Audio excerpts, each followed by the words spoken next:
I was standing in the delivery room, holding our newborn daughter in my arms, watching my husband turn around and walk out. Just walk out. No explanation, no apology, only a cold stare and a quiet, "This isn't what I wanted." I had no idea that this moment was part of a much darker plan his mother had been crafting for months, waiting for exactly this, a daughter, not a son. Just 3 hours before, I had been happy. No, not just happy. I was floating in that strange, surreal state between pain and euphoria that every woman who's been through childbirth knows. My hands trembled as the nurse placed the tiny bundle on my chest.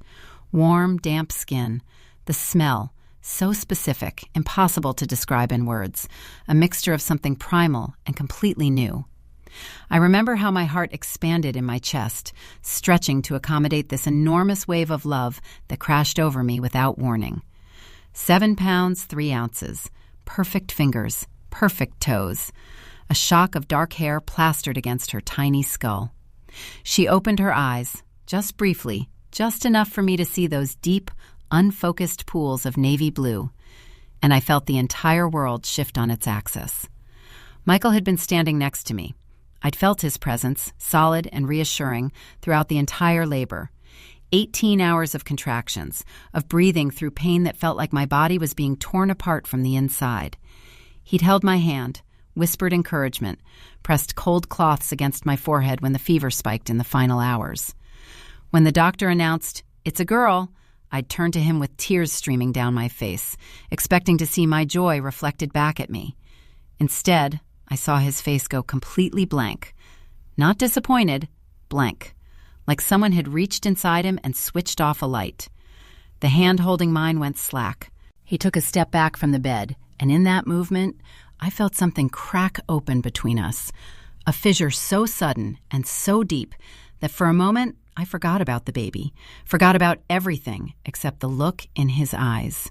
Cold, assessing, almost calculating. "Michael?"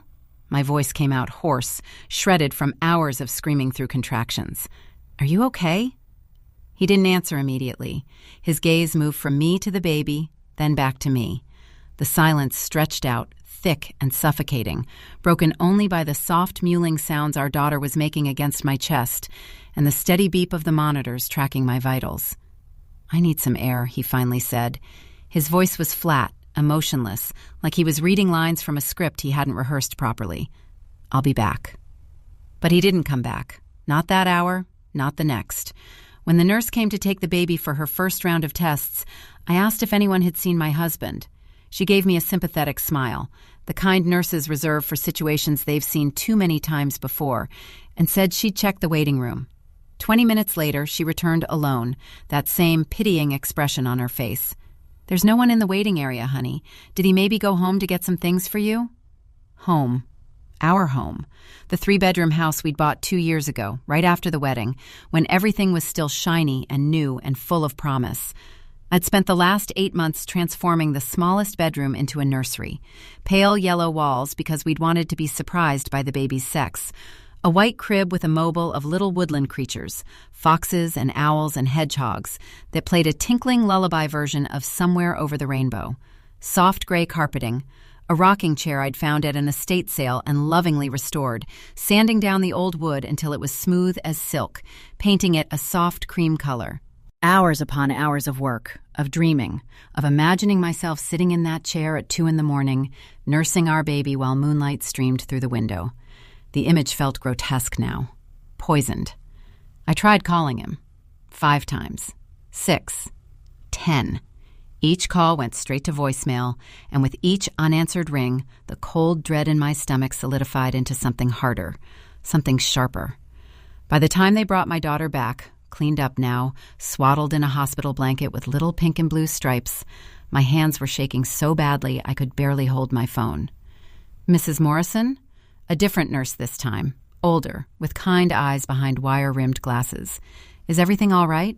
You look pale." "My husband," I managed. "He left. He just left." She pursed her lips, and I saw something flicker across her face. Recognition, maybe. Or resignation. Sometimes new fathers get overwhelmed, she said gently. The reality of it hits them, and they need time to process. I'm sure he'll be back soon. But I knew, deep in my bones, in that primal part of me that had just pushed a human being out of my body, I knew this wasn't cold feet or a panic attack or any of the normal things that might excuse a man leaving his wife alone in a hospital bed hours after giving birth. This was something else, something deliberate. The first night was the hardest. Not because of the pain, though my body felt like it had been through a war, but because of the silence, the absence where Michael's presence should have been. Every other room on the maternity ward had partners, mothers, sisters, someone. I could hear them through the thin walls, low conversations, laughter, the shuffle of feet as visitors came and went. My room stayed empty except for me and the baby, who slept fitfully in the clear plastic bassinet next to my bed. I named her Emma. It was the name we'd chosen together, months ago, sitting at our kitchen table with a baby name book spread out between us and 2 cups of decaf coffee growing cold. If it's a girl, Emma, Michael had said, tracing the letters with his finger, after your grandmother. I'd cried then, touched that he remembered, that he wanted to honor the woman who'd raised me after my own mother died. Now the name felt like a lie in my mouth, a remnant of a version of Michael I was no longer sure had ever truly existed. He finally showed up on the second day. I was attempting to nurse Emma, a process that was proving far more difficult and painful than any of the pregnancy books had led me to believe, when I heard the door to my room open. My head snapped up so fast I felt something pull in my neck. Michael stood in the doorway. He looked terrible. Unshaven, his clothes rumpled like he'd slept in them, dark circles under his eyes that made him look 10 years older. For a split second, I felt a surge of relief so powerful it made my eyes sting with tears. He came back. He came back, and everything is going to be okay. Then I saw his mother standing behind him, Brenda Morrison, my mother-in-law. 63 years old, impeccably dressed, even in a hospital corridor, tailored navy slacks, a cream silk blouse, pearl earrings that probably cost more than my car. Her silver hair was styled in one of those helmets that never moved, sprayed into submission with enough product to shellac a boat. She wore her usual expression, a tight smile that never reached her cold gray eyes, the kind of smile that made you feel like you were being evaluated and found wanting. I'd never liked Brenda. From the moment Michael introduced us, 3 months into our relationship, I'd sensed the hostility beneath her superficially polite exterior, the way her eyes had traveled over me, cataloging every flaw, the way her mouth had tightened when Michael announced we were getting serious, the way she'd pulled him aside at our wedding reception. I'd watched them through the crowd, seen her gripping his arm, leaning in close to whisper something that made his face go rigid. Michael should have married someone from a good family, she'd told me once, early in our marriage, her voice dripping with false sweetness. Someone with breeding. But I suppose love makes us all foolish, doesn't it? Now here she was, standing in my hospital room like she had every right to be there, her hand possessively on her son's arm. Claire? Michael's voice was hoarse. He wouldn't meet my eyes. We need to talk. Something in his tone made my blood run cold. I pulled Emma closer, instinctively protective, even though I didn't yet understand what I was protecting her from. You left, I said quietly. Too quietly. The words came out flat, drained of the anger and confusion and hurt that were churning inside me. You walked out of the delivery room and you left us here for 2 days. I needed time to think. He finally looked at me, and what I saw in his eyes made my stomach drop.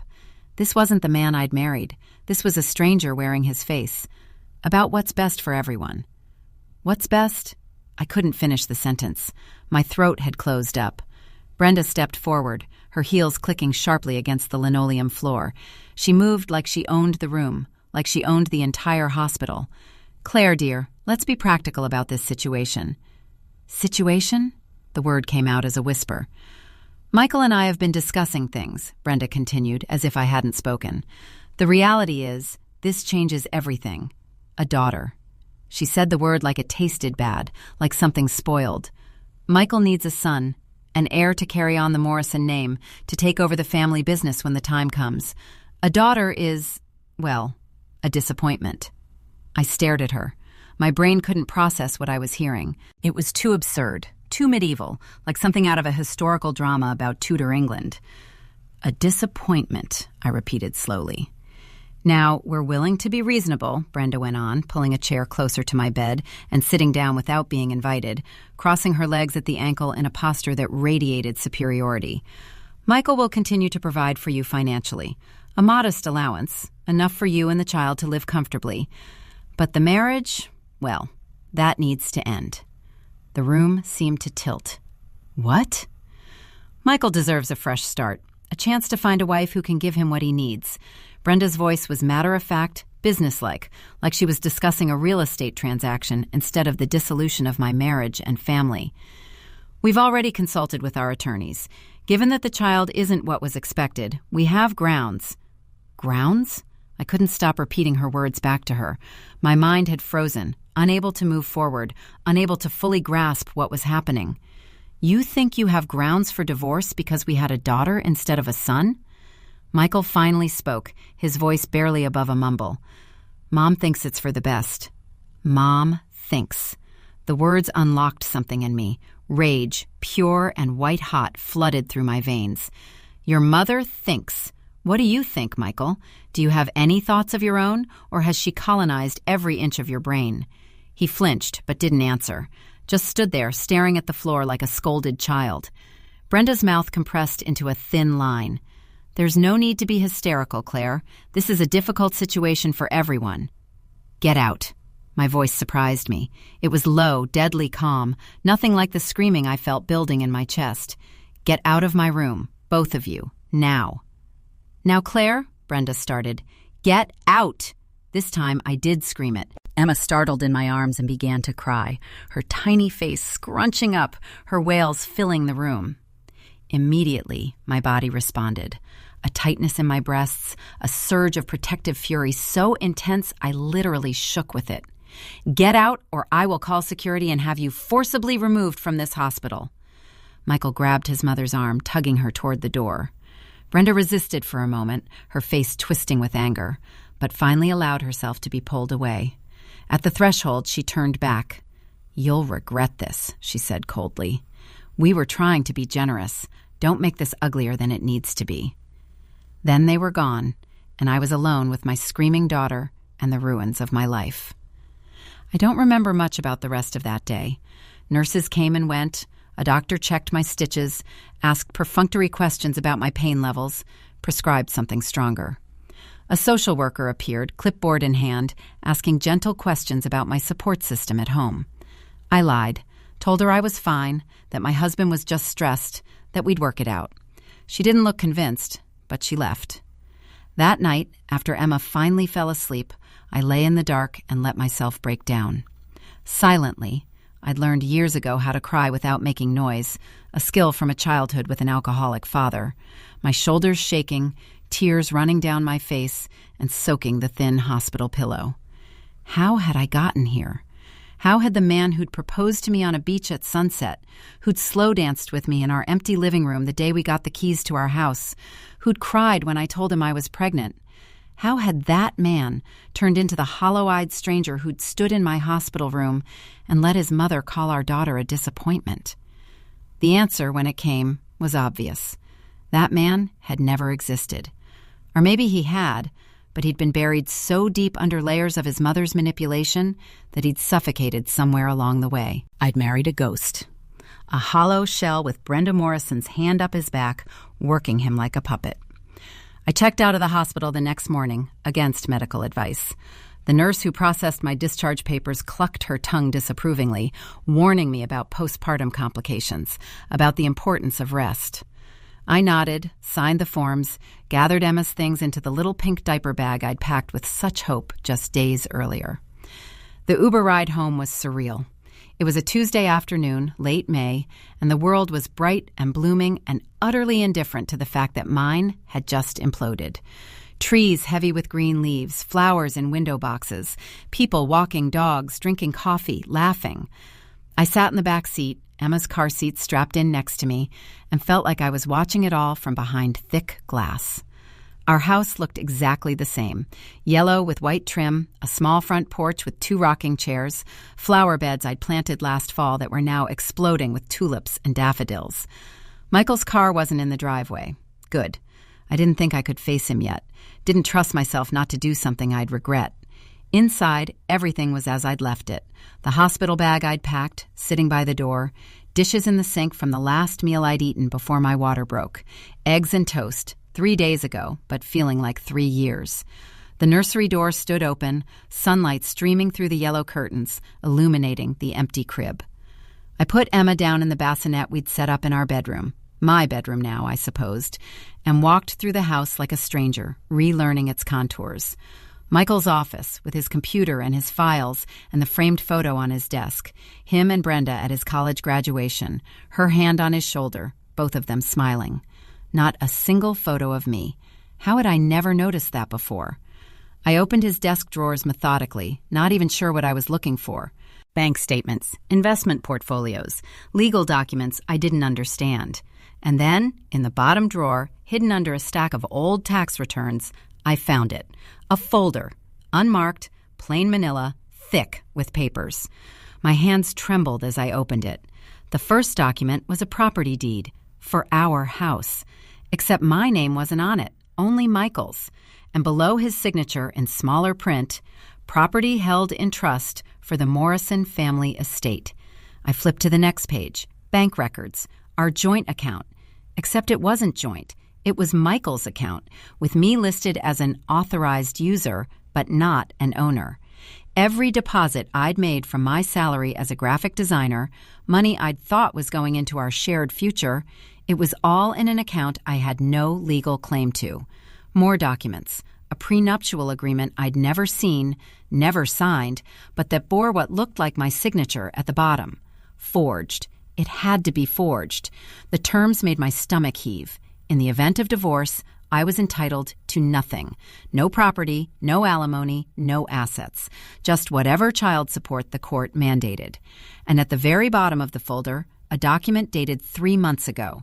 A letter from Brenda's attorney to Michael outlining a strategic plan for dissolution of marriage in the event of unsatisfactory issue. Unsatisfactory issue. They meant Emma. They meant my daughter. They'd planned this. Before she was even born, they'd planned this. Everything. The property transfer, the forged prenup, the hidden accounts. It had all been in preparation for the possibility that I might give birth to a girl instead of a boy. And Michael had known, had gone along with it, had set up the trap and then sat back and waited for me to fall in. I sat on the floor of his office, surrounded by papers, and felt something inside me crystallize. Not despair anymore, not grief. Something harder, something sharp enough to cut. They thought I was helpless, thought I was some weak little woman who'd take her modest allowance and slink away, raising their unwanted daughter in poverty while Michael moved on to wife number 2 and tried again for the precious son and heir. They had no idea what they'd done, no idea who they were dealing with. Because here's what Brenda Morrison didn't know about me.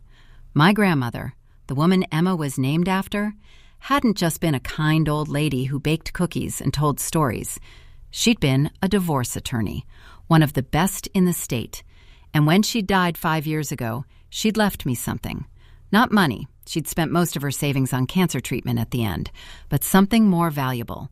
Files, records, evidence from decades of cases, including a few very interesting cases involving the Morrison family. I'd never looked at them before. Never needed to. They'd been sitting in a storage unit across town, in boxes I'd been meaning to go through for years, but had never gotten around to. Now, sitting on my husband's office floor, I realized those boxes weren't just family memorabilia. They were weapons. I spent the next 3 hours going through every document in Michael's folder, photographing each page with my phone. Emma woke up twice, needing to be fed and changed. Each time, I tended to her mechanically, my mind already 3 steps ahead, planning, calculating. She was so small, so vulnerable. The need to protect her burned in my chest like a physical thing, hot and fierce. By the time Michael came home that evening, I had moved all the papers back exactly as I'd found them and was sitting on the couch, nursing Emma, looking for all the world like a defeated woman trying to come to terms with her new reality. He stood in the doorway, shifting his weight from foot to foot. "Claire, we need to talk about—" I know, I said quietly, submissively, letting my voice shake just a little. Your mother was right. I need to be practical. His entire body sagged with relief. You're being reasonable. Good. That's good. Mom was worried you'd make this difficult. Where would that get me? I looked down at Emma, let him see the defeat in the curve of my shoulders. I just want what's best for the baby. Of course. He moved into the room, sat in the armchair across from me. Not next to me. Never next to me again, apparently. We'll make sure you're taken care of. Mom's already set up a meeting with her lawyer for Friday, just to work out the details. Nothing you need to worry about. Okay, I whispered. Whatever you think is best.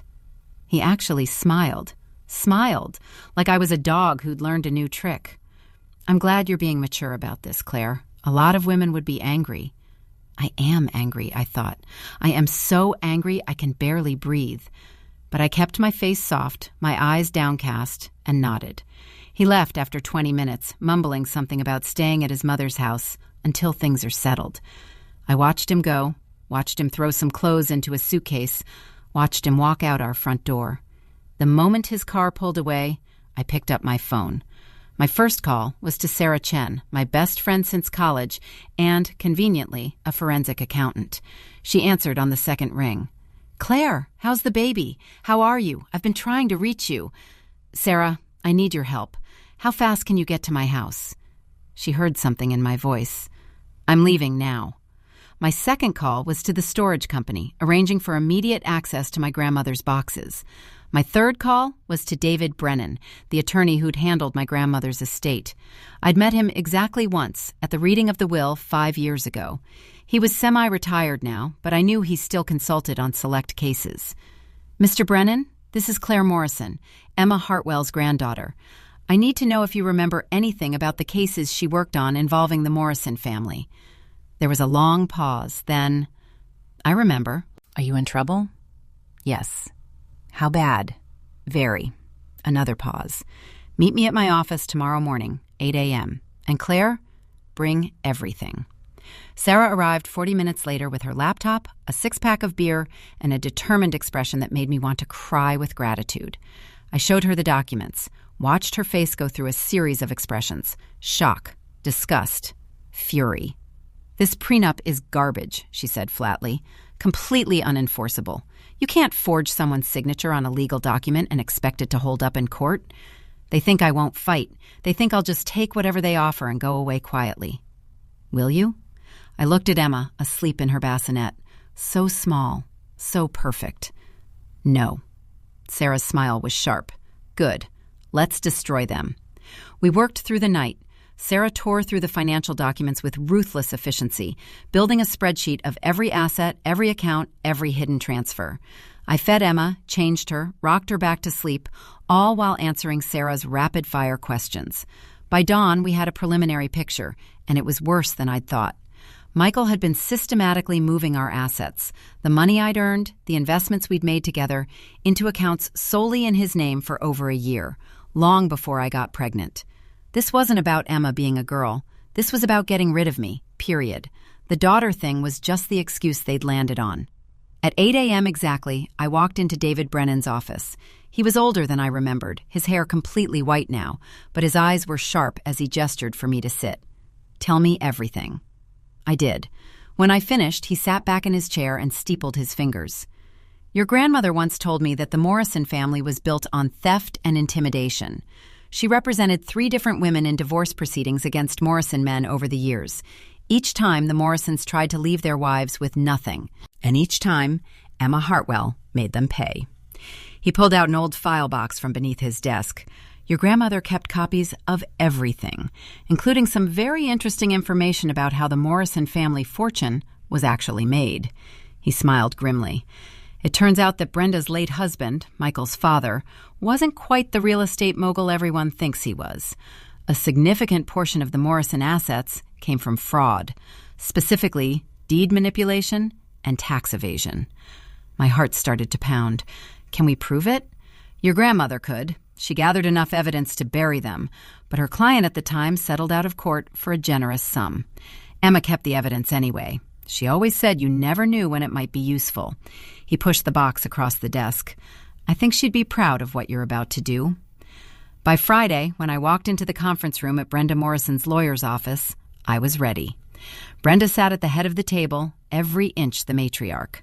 Michael was next to her, looking uncomfortable in a suit that was too tight at the collar.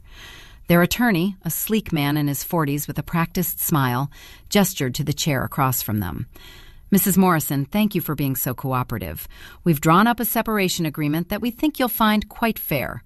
A monthly support payment of $2,000, health insurance for the child, and Michael will cover half of daycare costs. $2,000 in a city where rent alone was $1,500 for a one-bedroom apartment.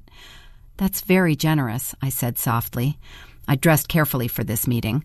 Plain jeans, a faded t-shirt, my hair pulled back, no makeup. Looking as defeated and desperate as they expected me to be. But I had a few questions. Brenda's smile was condescending. Of course, dear. We want you to understand everything. What about the house? The house will remain Michael's property, the lawyer said smoothly, as it's in his name alone, except it's not. I pulled out my first document and slid it across the table. According to this quitclaim deed I found in the county records, the house was purchased using funds from a joint account. Under state law, that makes it marital property, regardless of whose name is on the title. The lawyer's smile faltered. He picked up the document, scanned it. And this, I continued, pulling out more papers, is the forged prenuptial agreement that somehow has my signature, despite the fact that I never saw it, never signed it, and the notary stamp belongs to a notary who retired 3 years before our wedding date. Brenda's face had gone white. Michael just looked confused, glancing between me and his mother. And these, I said, my voice gaining strength, are statements from our joint account showing systematic transfers of funds to accounts in Michael's name alone, totaling approximately $340,000 over the past 18 months. That's called financial fraud. The lawyer was flipping through the papers now, his expression growing increasingly alarmed. But wait, there's more. I pulled out my grandmother's files. These are documents relating to Morrison family properties and their business dealings between 1995 and 2005. Specifically, documentation of fraudulent deed transfers, forged property assessments, and tax evasion totaling somewhere in the neighborhood of $2.3 million. The statute of limitations hasn't run on all of it, particularly the tax fraud. I looked directly at Brenda. Her face had gone from white to gray. My grandmother was a very thorough woman. When your husband tried to screw over his second wife, she made sure to gather enough evidence to put him in prison. She never used it because her client got what she wanted in the settlement, but she kept it, and now I have it. This is blackmail, Brenda hissed. No, this is negotiation. I leaned back in my chair. Here's what's going to happen. The house is mine.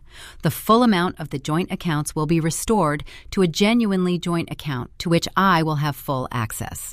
Michael will pay child support in the amount of $3,000 per month, plus half of all medical and educational expenses until Emma turns 18. He will also establish a college fund for her with an initial deposit of $50,000. That's insane, the lawyer started.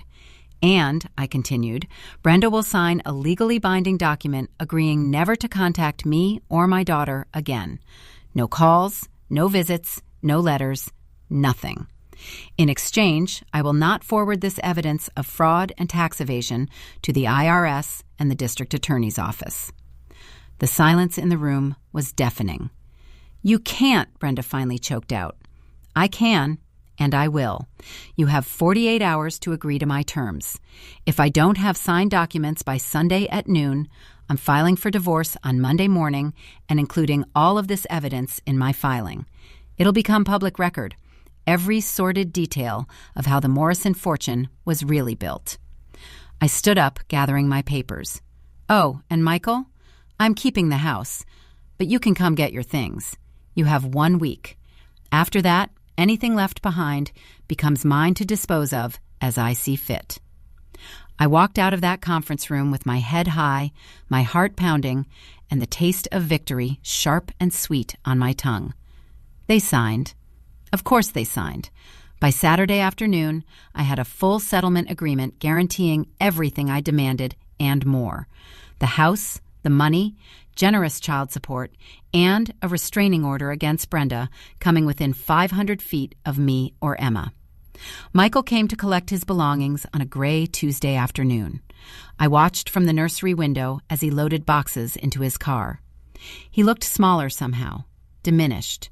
He glanced up once, saw me watching, and quickly looked away. I didn't feel sorry for him. Not anymore. He'd made his choices. He'd chosen his mother over his wife, greed over love, cruelty over compassion.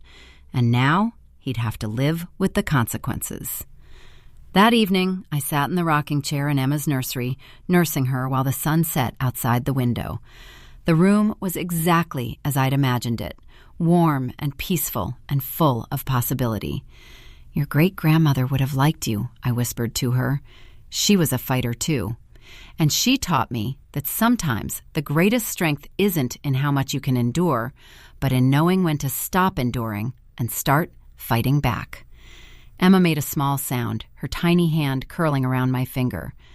"You'll never have to beg for what's yours," I promised her. "You'll never have to settle for crumbs from someone else's table. I'll make sure of it."